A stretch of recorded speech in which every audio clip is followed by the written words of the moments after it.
Amjambo wapenzi watazamaji wa TWM Media, matumaini ya kwamba muko salama salimini.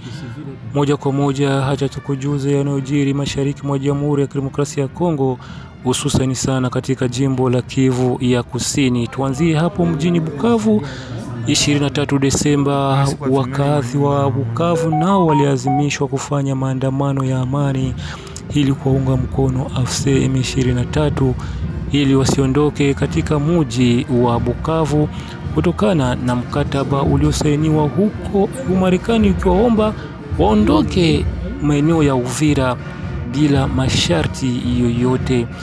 Wewe unatizama video hii katika mji wa Bukavu, ni baadhi ya wakaji wadogo sana waliohudhuria kongamano hilo la maandamano.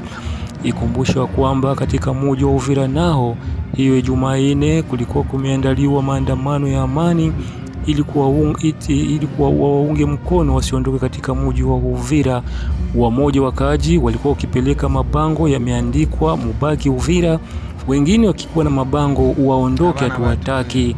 Bahati mbaya maandamano ya mji Uvira yalitawanywa na jeshi la wazalendo kwa kufyatua risasi nyingi kuanzia mida ya saa 2 mchana hadi saa 6. Hali hiyo imeleta hofu sana ya uoga katika wakaaji wa Uvira na kufanya shughuli zote kutawanyika.